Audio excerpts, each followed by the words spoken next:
오늘도 사연 튜브를 찾아주셔서 감사합니다. 오늘의 사연 시작하겠습니다. 안녕하세요. 저는 남편과 함께 감자탕 가게를 운영하는 여성입니다. 가게를 시작한 지도 벌써 4년 차가 됐는데요. 저희 감자탕은 맛집으로 소문이 나서 늘 손님으로 북적북적합니다. 이게 다 제 음식 솜씨 때문이라고 자랑하고 싶지만은요. 누구보다 성실하고 부지런한 남편이 없었더라면 아마 여기까지 오지 못했을 거예요. 제가 사연을 쓰는 지금도 우리 남편은 주방에서 열심히 고기를 손질하고 있습니다. 늘 묵묵히 자신의 일에 최선을 다하는 남편을 볼 때면 참 대단하다는 생각도 들곤 하죠. 남편이 자라온 환경은 평범함과는 거리가 멀었습니다. 남편의 아버지, 그러니까 저한테는 시아버지 되시는 분은 정말 최악의 아버지였대요. 가장으로서 최소한의 역할을 하기는커녕 매일 어머니를 그렇게 못살게 굴었다는 겁니다. 술과 도박은 기본이었고 바람에다 손찌검까지 말 그대로 망나니가 따로 없었더랍니다. 엎친 데 덮친 격으로 남편 보기 지지리도 없던 박복한 시어머니는 남편이 고등학생 때 그만 몹쓸병에 걸려 돌아가시고 말았다죠. 사실 남편은 그때 이야기를 하는 걸 별로 좋아하지 않았습니다. 그만큼 남편에겐 큰 상처였을 테니까요. 남편이 아버지에게 치를 떠는 이유는 그것 말고도 또 있었어요. 아버지는 어머니가 돌아가시자마자 곧바로 재혼을 했답니다. 갑자기 남편의 새엄마가 된 사람은 아버지가 드나들던 술집의 여 종업원이었다는데 남편의 말로는 어머니가 남기고 가신 보험금으로 그 여자를 집안에 앉혔다는 겁니다. 당시 남편은 겨우 18살의 고등학생이었고 아버지의 고집을 꺾을 만한 힘이 없었다네요. 그래서 엄마를 잃은 슬픔이 채 가시기도 전에 그 새어머니를 보고 살아야 했답니다. 그런 아버지나 새어머니가 자식들을 잘 보살폈을 리가 있나요? 남편 아래로는 남동생이 둘이나 있었는데 간신히 고등학교를 졸업한 남편은 동생들을 챙겨야 할 실질적인 가장이었습니다. 공부를 곧잘 하던 남편은 대학을 포기하고 바로 공장에 취직해 돈을 벌었답니다. 절대 동생들 배골게 하지는 않을 거라고 다짐하며 열심히 일을 했습니다. 월급날이 되면 귀신처럼 알고 돈을 빼앗는 아버지 몰래 동생들의 용돈 챙기고 먹을 거 사주면서 버티고 또 버텼대요.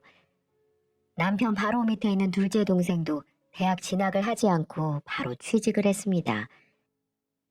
형이 힘들게 번 돈으로 대학을 가고 싶지 않았고 차라리 자신도 일을 해서 형이 짊어진 짐을 덜어주고 싶었다네요. 그렇게 남편과 둘째 서방님은 열심히 일을 했고 그런 형님들 덕분에 막내 서방님만큼은 대학도 가고 원하던 공부도 끝까지 할 수 있었습니다. 아버지가 해야 할 일을 형님들이 대신해 준 것이죠. 지금 막내 서방님은 경찰 공무원 시험에 합격해서 근무를 하고 있습니다. 제가 남편을 만나 결혼을 할 때도 시아버님과 남편의 관계는 서먹서먹했어요. 새어머니한테도 어머니라고 부르지도 않고 아주머니라고 부르고 있고요. 그만큼 시댁 부모님과 남편 사이의 갈등은 골이 깊어 보였습니다. 그런데 결혼을 하고 남편과 살다 보니까 남편이 왜 그러는지 이해가 가더라고요.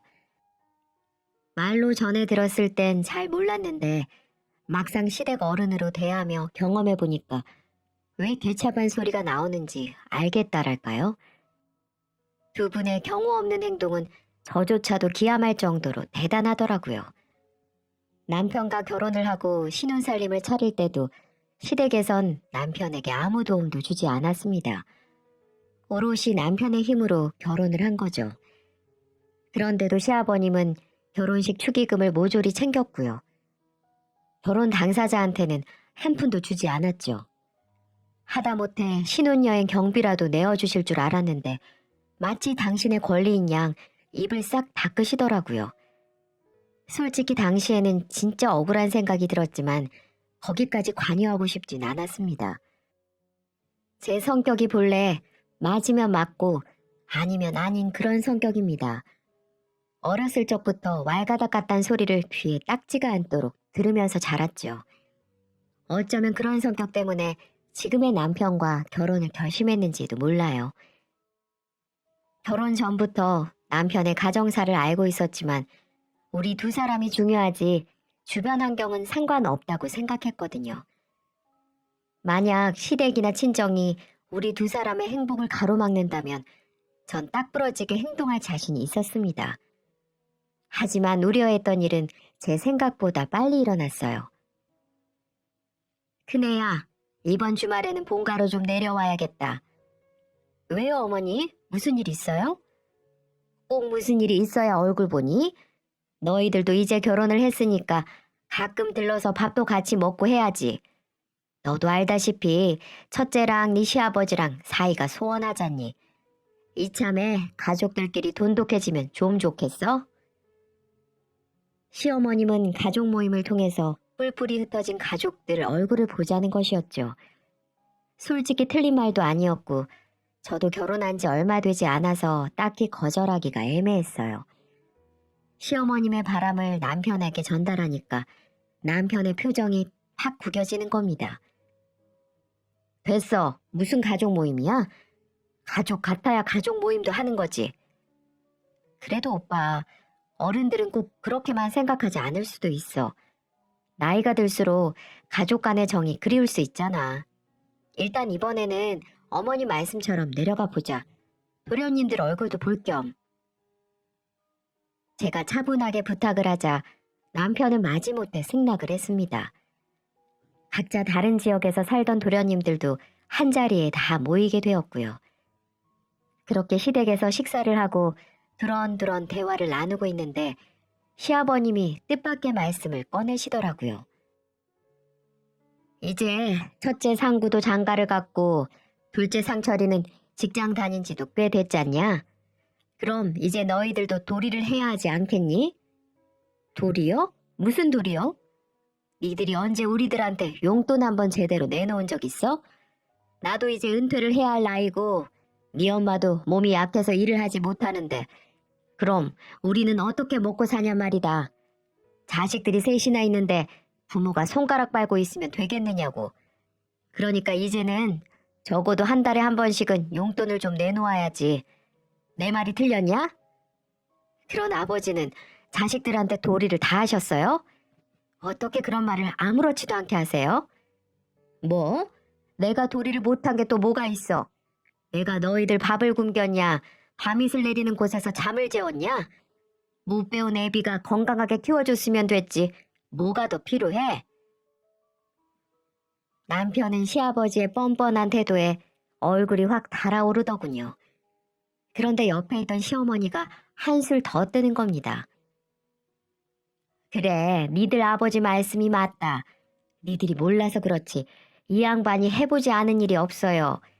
비록 넘치게 키우지 못했지만 최선을 다했어. 그러니까 아버지 도리를 다한 것은 틀림없지. 우리도 자식들한테 용돈 받을 자격은 충분하다고 생각한다. 그렇다고 무리하게 달라는 것도 아니야. 내 생각에는 첫째는 가정을 꾸렸으니까 한 달에 한 100만 원 정도면 적당할 것 같고 둘째는 딱 50만 내놓고 막내는 여유 있을 때 조금씩 성의 표시하는 정도면 되지 않겠니? 시어머니가 그런 말을 스스럼 없이 꺼내시는데 남편을 비롯해서 두 도련님들 표정도 아주 가관이더라고요. 뭐 이런 경우가 다 있지? 하는 표정들이었습니다. 결국 가족 모임의 진짜 목적은 용돈이었어요. 시부모님은 자식들에게 정기적인 용돈을 받길 원하신 거죠. 액수까지 저렇게 미리 정해놓고 말입니다. 그래서 이런 자리를 일부러 만든 것이었습니다. 화를 참지 못한 남편이 벌떡 자리에서 일어나더라고요. 그리곤 두 분을 향해 독서를 쏟아냈습니다. 대체 무슨 생각들을 하고 계시는 거예요? 저희한테 돈 맡겨놨어요? 달마다 용돈 상납하라고 하면 우리가 순순히 내놓을 줄 알았어요? 야 이놈아, 주기 싫으면 그만이지 어따 대고 눈을 부라려? 아버지가 이러시면 안 되죠. 아버지가 언제 엄마한테 따뜻한 말 한마디 한 적 있어요? 아니면 우리한테 돼지고기 한 근 사줘봤냐고요. 매일 술 먹고 엄마 때리고 그것도 모자라서 도박으로 다 날려먹은 사람이 뭐라고요? 자식된 도리를 하라고요? 죽은 엄마가 무섭지도 않으세요? 이 자식이 그래도 남편은 성질을 내며 나가버렸고 도련님들 역시 굳은 표정으로 자리를 박찼습니다. 시어머니가 야심차게 추진한 가족 모임은 삽시간에 쑥대밭이 되고 말았고요. 남편은 아버지라는 이름 때문에 지금까지 인내심을 갖고 최소한의 예의를 지켰다고 합니다. 과거의 상처는 묻어두고 적당한 거리를 유지한 채 각자의 인생을 살면 된다고 생각했던 거죠. 그런 남편에게 이렇게 엉뚱한 요구를 했으니 남편 속에 천불이 날 수밖에요. 전 남편의 반응이 충분히 그럴만하다고 생각했어요. 그렇게 시부모님의 착각은 거기서 끝난 줄 알았습니다. 남편이 그 난리를 피워댔으니 정신을 차렸을 거라고 생각했죠. 하지만 제 예상은 완전히 빗나가고 말았습니다. 엉망진창이었던 가족 모임이 끝나고 얼마 지나지 않아 시어머님한테 다시 연락이 오더군요. 큰애야, 네가 네 남편을 좀 달래보렴. 아무리 못난 아버지라도 천륜을 끊을 수야 있겠니? 저 양반이 겉으론 저래도 속으로 니들 생각을 많이 한다니까. 네, 제가 눈치 봐서 오빠한테 얘기 잘할게요. 너무 걱정 마세요. 그래, 그리고 내가 가만히 생각해보니까 용돈 이야기도 내가 너무 일방적으로 결정한 것 같아서 미안하구나. 아니에요. 니들도 먹고 사느라 바쁠 텐데 매달 돈 100을 내놓기엔 무리가 있겠지. 그래서 말인데 50 정도면 어떻겠니? 그 정도는 크게 부담되는 액수는 아니지? 네? 정말 기가 막히더라고요. 시어머니 머릿속엔 온통 돈 생각밖에 없나 봅니다. 용돈 문제 때문에 그 난리가 났는데 선심을 쓰는 척 절반을 깎아주겠다는 거였죠. 남편과 시부모 사이가 별로 좋지 않더라도 저 진짜 예의는 지켜야겠다고 생각했거든요. 그런데 정말 이건 아니다 싶더라고요. 전 딱 부러지게 말씀을 드렸습니다. 어머니, 용돈은 저희가 알아서 드리는 거죠. 그런 건 어머니가 정해주시는 게 아니라고 생각해요. 용돈 문제는 오빠랑 얘기해 볼 테니까 앞으로 이런 말씀은 하지 않으셨으면 합니다. 뭐? 너 지금 시애미한테 그게 무슨 말버릇이냐? 상구도 내가 계모라고 무시하더니 이제 너까지 날 무시하는 거니? 근데 너 그렇게 안 봤는데 싸가지가 영 아니구나. 네? 싸가지요? 그래, 내가 뭐 그깟 돈이 욕심나서 이러는 줄 아니? 니들이 슬그머니 용돈도 주면서 아버지한테 관심을 보이고 그러면 사이가 좋아질까 싶어서 이러는 거지. 어휴, 됐다. 그깟 돈 내 안 받으면 그만이다. 돌변한 시어머니가 윽박을 지르시는데 기가 차더라니까요. 어쨌든 확실하게 저희 뜻을 밝혔으니까 더 이상 무리한 요구는 하지 않을 거라고 생각했습니다. 하지만 전 그런 시어머니가 직접 저희 가게로 오시리라곤 꿈에도 생각하지 못했죠. 아니, 어머니가 여긴 어쩐 일이세요? 어쩐 일이긴 며느리가 식당을 열었다는데 당연히 들여다봐야지. 그래서 내가 좀 팔아주려고 일부러 친구들도 데리고 왔다. 아, 그래요? 가게를 오픈한 지 얼마 되지 않아서 가뜩이나 정신이 없는데 객식구까지 달고 온 시어머니가 신경이 안 쓰일 리가 없지요. 게다가 서로 감정이 상한 일도 아직 아물지 않았고요. 하지만 시어머니는 그런 일은 상관없다는 듯 천연덕스럽게 자리를 잡고 앉으시는 거예요. 예, 여기 감자탕 대짜리로 3개 올려라. 뼈찜도 2개 내오고. 대여섯 분이 오셔서는 왁자지껄 떠들며 음식을 주문하시는데 감정이 참 이상하더라고요. 시어머니의 갑작스런 방문을 알게 된 남편이 인상을 팍 구기는데 얼른 제가 말렸죠. 됐어, 오빠. 친구분들이랑 오셨는데 괜히 뭐라고 하지 마. 일부러 팔아주시러 오셨다잖아. 그니까 오늘은 그냥 넘어가자, 어? 남편은 긴 한숨과 함께 화를 삼켰습니다. 대체 얼굴에 무슨 철판을 깔았는지 모르겠다며 고개를 절레절레 흔들기만 합니다. 어쨌든 저는 꾹 참고 음식을 날랐어요. 주문한 음식에다가 술과 음료도 잔뜩 드셨고 술 안주 삼아 몇 가지 서비스도 내드렸죠. 그렇게 서너 시간쯤 계셨나 봐요. 드디어 자리에서 일어나셨는데 글쎄 제게 이렇게 말씀하시는 게 아니겠어요? 그네야 잘 먹었다. 맛이 아주 좋구나. 내가 하는 모임이 꽤 있으니까 자주 들를게. 네, 그러세요. 그럼 잘 먹었다. 연락해라. 저 어머니, 그런데 음식값은 누가... 뭐? 음식값? 너 지금 시애미한테 음식값 받으려는 거니? 네? 아니 팔아주려 오셨다면서요. 말이 그렇다는 거지. 부모가 자식 가게 와서 밥 먹고 계산하면 내가 뭐가 되니? 친구들 앞에서 창피하겠으리. 그럼 그냥 가신다고요? 지금 드신 게 얼마나 되는 줄 아세요? 어머 얘가 또 왜 이래? 이깟 감자탕이 얼마나 나왔다고 그래? 어머니랑 친구분들이 드신 게 30만 원이 넘어요. 그런데 그냥 가시겠다고요? 제가 똑부러지게 말을 하자 시어머니가 뱁새 눈을 뜨면서 절 노려보더라고요. 분위기가 냉랭해지니까 어머니와 함께 온 친구분 중 하나가 제게 카드를 내밀었습니다. 당연히 계산을 해야지. 그냥 이걸로 계산해요. 진짜 잘 먹었어요.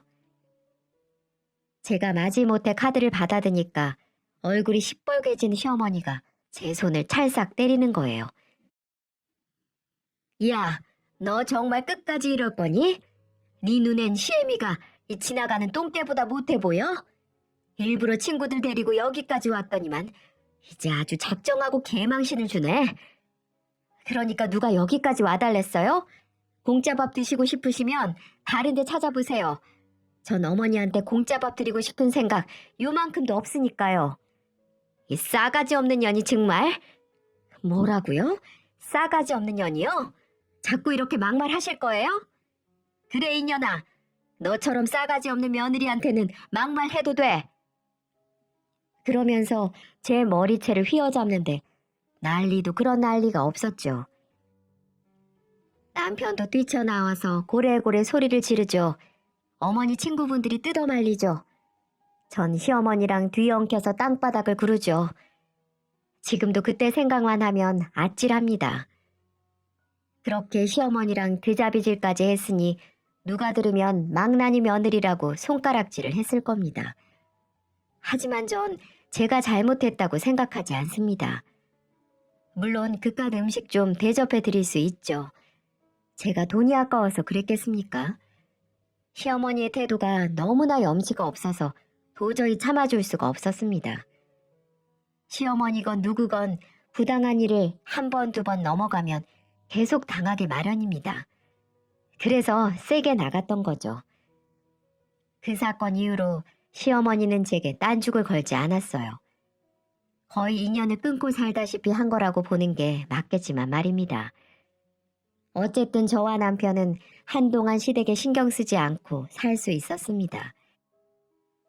남편도 명절이고 뭐고 시댁에는 일절 관여하지 말라며 단단히 못을 박더라고요. 그렇게 몇 년이란 시간이 금세 흘렀고요. 어느 날 둘째 도련님이 웬 여자분을 데리고 찾아왔습니다. 형수님, 형, 저 결혼하려고요. 두 분께 제일 먼저 소개시켜주고 싶어서 왔습니다. 어머, 정말요, 도련님?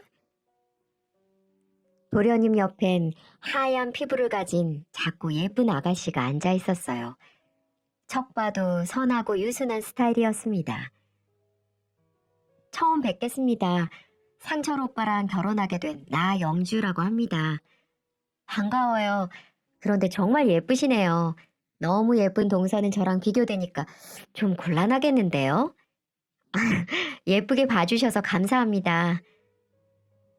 도련님의 예비 신부는 여리여리한 게 바람이 불면 날아갈 것만 같았고 말과 행동도 무척 조심스러웠습니다.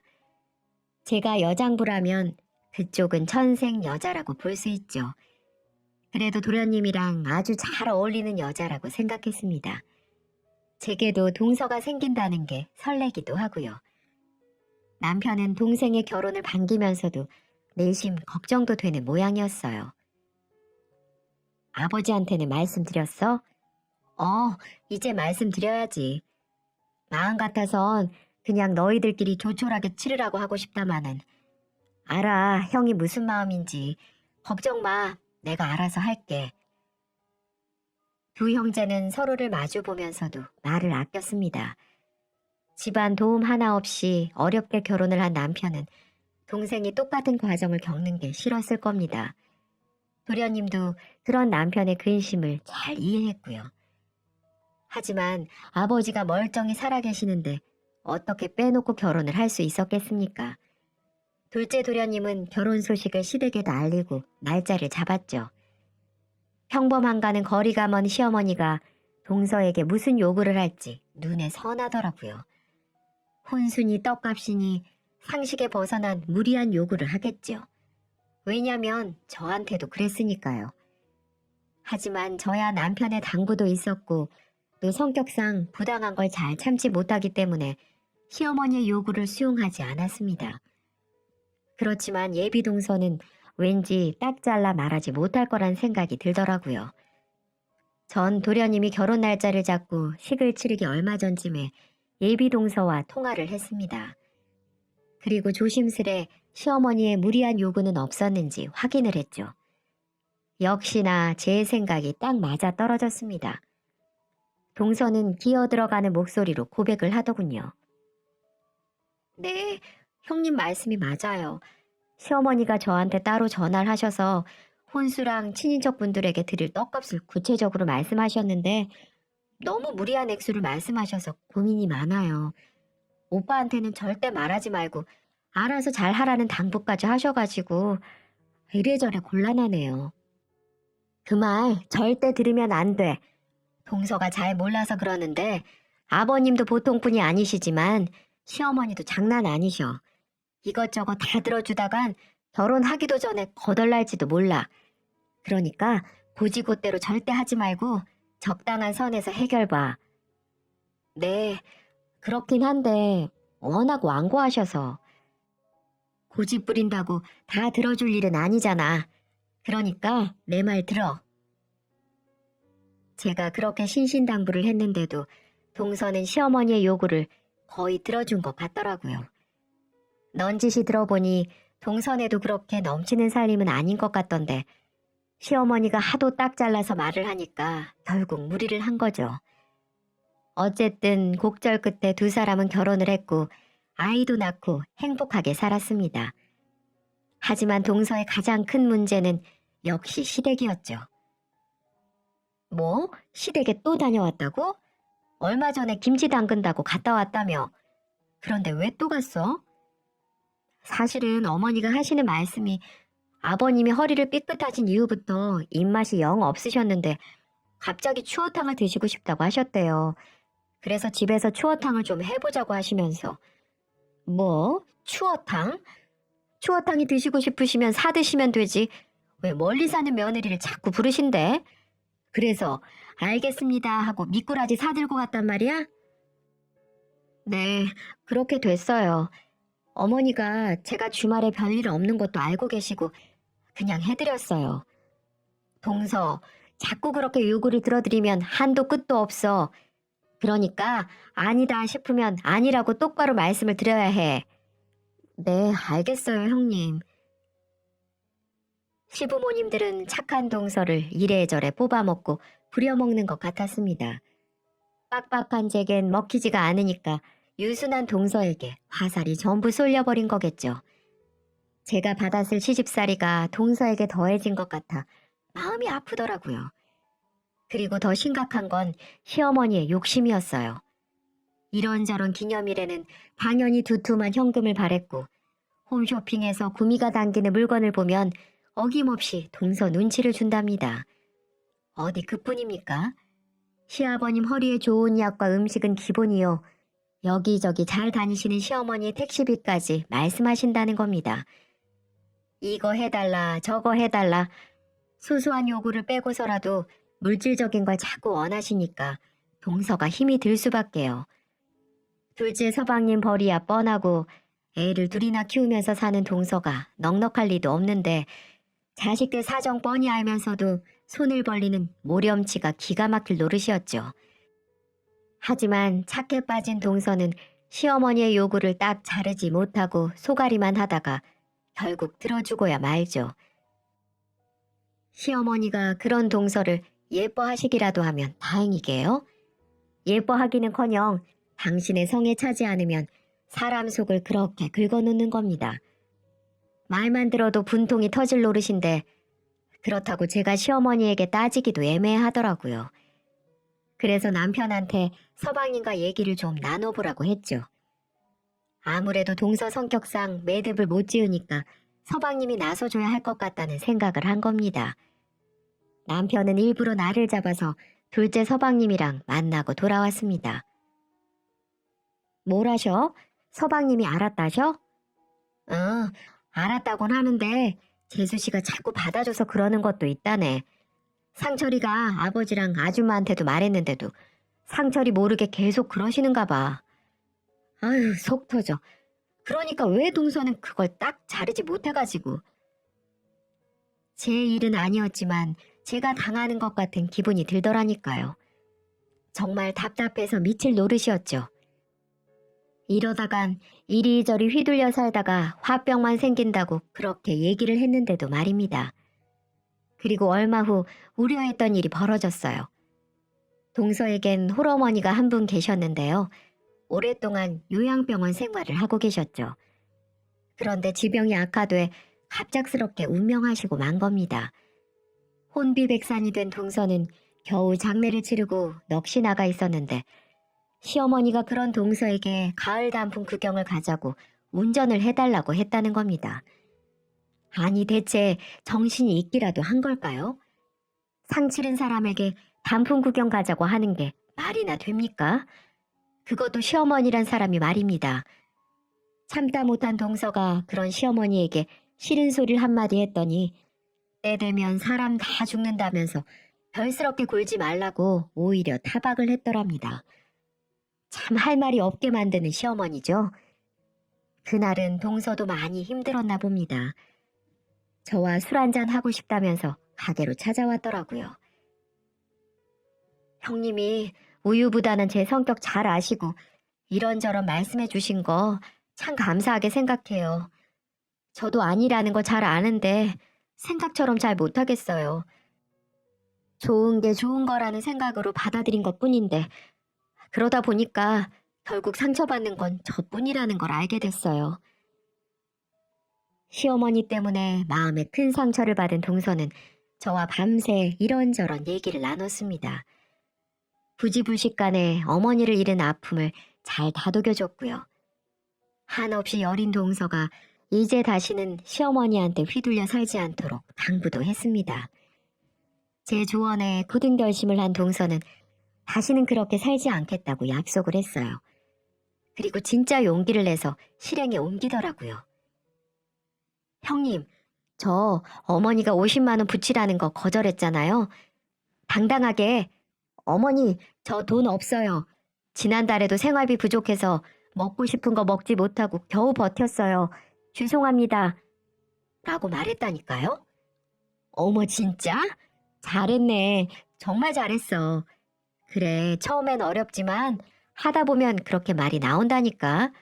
동서는 거절하는 법을 배워야 해. 네, 처음엔 좀 떨렸는데 그렇게 말을 뱉고 나니까 진짜 속이 시원하더라니까요. 다 형님 덕분이에요. 겉봐 아무것도 아니라니까. 그런데 동서, 진짜 생활비 모자라서 빌려서 썼어? 에이, 당연히 뻥이죠, 뻥. 동서는 그제야 자기 인생을 사는 법을 배운 것 같았습니다. 저보다 3살 어린 동서가 진짜 제 여동생 같다는 생각도 들면서 흐뭇한 마음이 들더라고요. 그렇게 동서에 대한 걱정을 조금 내려놓고 있었는데 불행은 겹쳐서 온다고 그랬던가요? 견딜 수 없을 만큼 커다란 아픔이 동서를 기다리고 있었습니다. 퇴근을 하고 집으로 돌아오던 작은 서방님이 지하철 역사에서 심장마비로 쓰러졌는데 하필 머리까지 다치는 바람에 손도 써보지 못하고 세상을 뜨고 만 것이었습니다.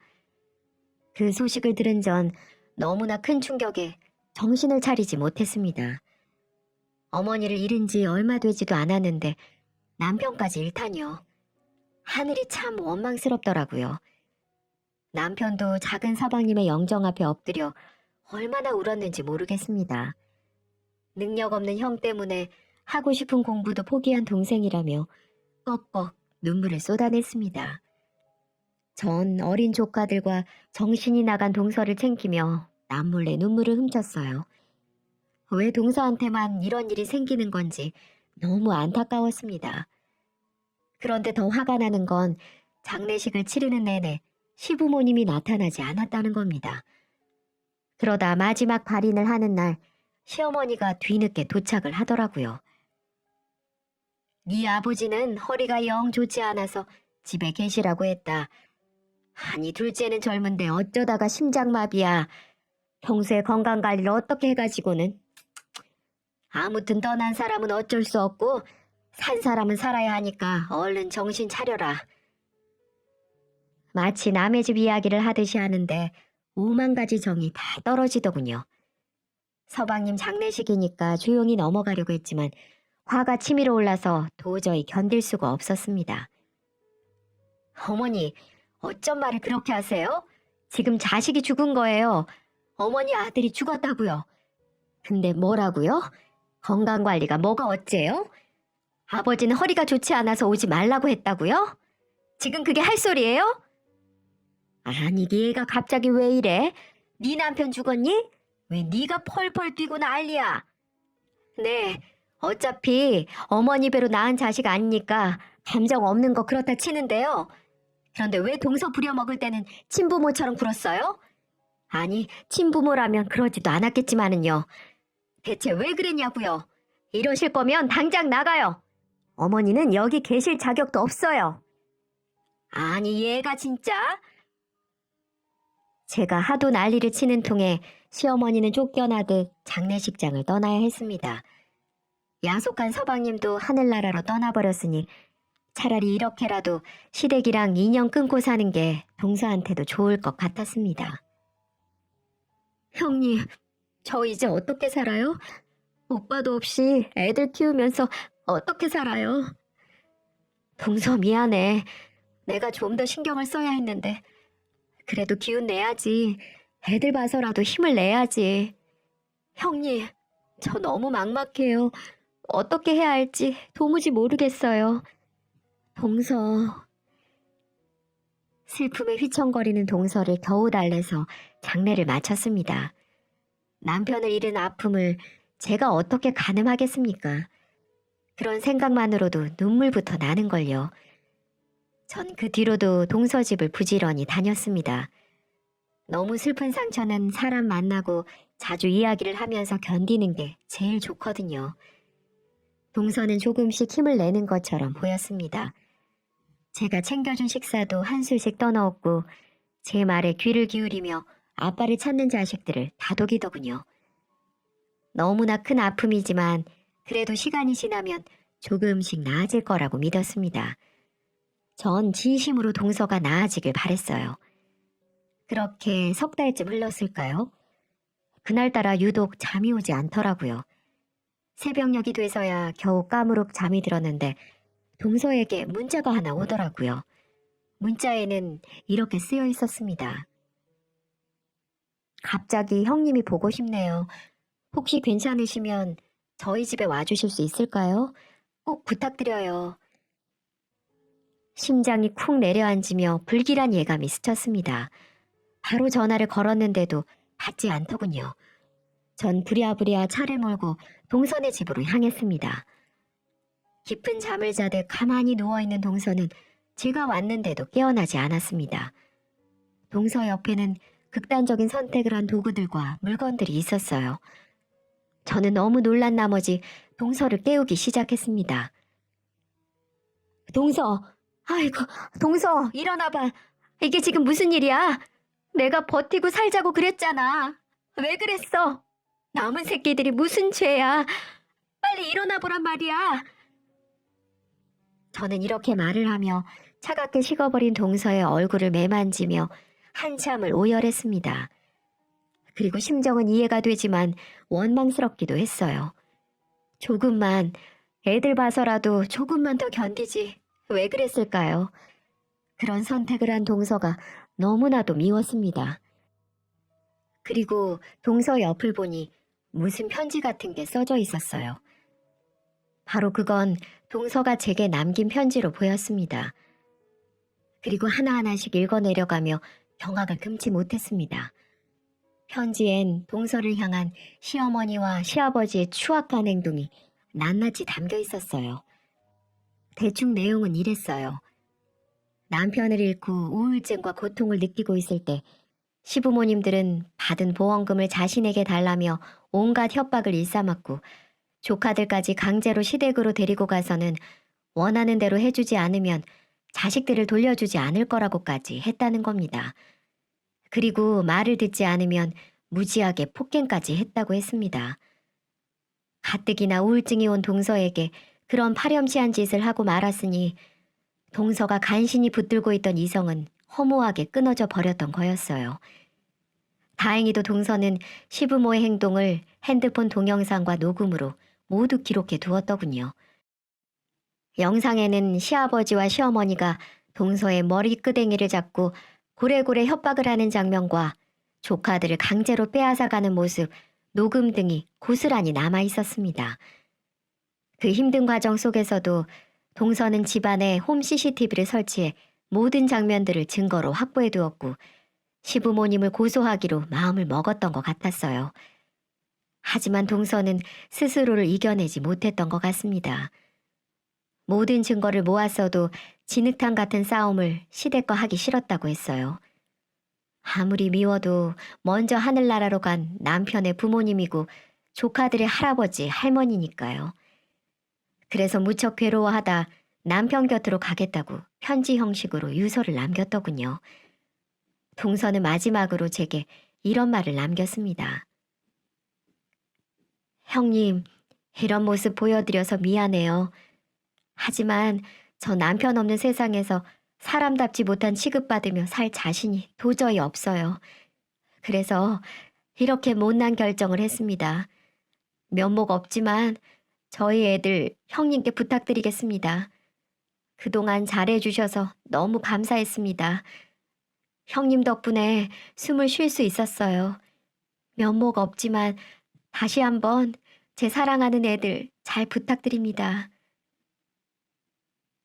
저는 동서의 마지막 글을 보고 너무 분해서 미칠 것만 같았습니다.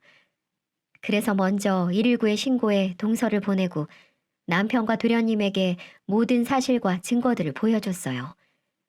남편과 도련님은 크게 분노를 하더군요. 아무리 제 부모님들이라고 하지만 아닌 건 아니었어요.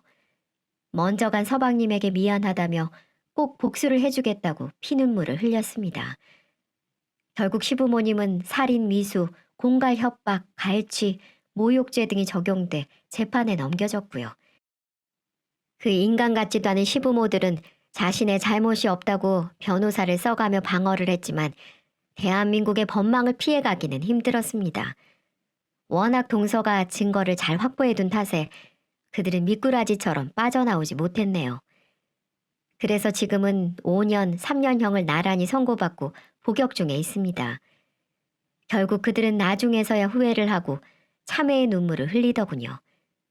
그도 그럴 것이 남편과 막내 도련님이 부모 자식 간의 인연을 끊자고 했고 그것도 모자라 입에 담지 못한 욕까지 해버렸거든요. 자식들에게 그런 수모를 당하니 얼마나 마음이 괴롭겠습니까? 자업자득이라는 말이 있듯이 그 두 사람은 교도소 안에서 한참을 고통 속에서 살아야 할 겁니다. 그 사람들도 자식 잃은 슬픔이 얼마나 큰지 직접 겪어봐야 알 테죠. 남에게 고통을 주고 인생을 사는 게 얼마나 나쁜 짓이고 위험한 행동인지 평생 느끼면서 살아갔으면 좋겠네요. 한순간에 그 더러운 시부모들은 모든 자식들을 잃게 됐습니다. 이제 와서 후회해도 때는 늦었습니다. 앞으로 교도소에서 나오더라도 아마 말년을 평생 지옥처럼 살아야 할 테니까요. 몹쓸 병이 걸려도 허리가 휘어져도 백발 노인이 되어 힘없고 불쌍한 신세가 되더라도 이 시부모들을 찾는 사람들은 이제는 아무도 없을 거예요. 부디 그 사람들이 죽기 전에라도 진심으로 반성을 해서 세상을 떠났으면 좋겠네요. 동서의 아이들은 저와 남편이 잘 키우고 있습니다. 제 친자식이라고 생각하며 사랑을 쏟고 있지만 이따금씩 친부모를 그리워하는 아이들의 모습에 제 마음이 아파오네요. 아마 조금 더 자라면 현실을 인정할 수밖에 없을 테죠. 하지만 저는 우리 조카들이 부모의 사랑을 받지 못했지만 이 큰엄마의 사랑은 듬뿍 받으며 자랐다는 소리를 들을 수 있도록 최선을 다해서 잘 키울 예정입니다. 오늘도 자기 전 제게 와서 큰엄마 잘 자요 라고 뽀뽀를 해주는 조카들을 보며 나도 모르게 눈물이 나오더군요. 그 모습을 보고 다시 한번 다짐을 하게 되었죠. 꼭 훌륭하게 키워서 동서와 서방님에게 부끄럽지 않는 사람이 되기로 말이죠. 부디 저와 우리 조카들이 앞으로 아무 문제 없이 잘 살 수 있기만을 여러분들이 응원해 주시면 감사하겠습니다. 어떤 어려운 일이 닥치더라도 마음을 다잡고 힘내보겠습니다. 제 사연은 여기까지입니다. 깊이 담아두었던 제 속 얘기를 경청해 주셔서 감사드립니다.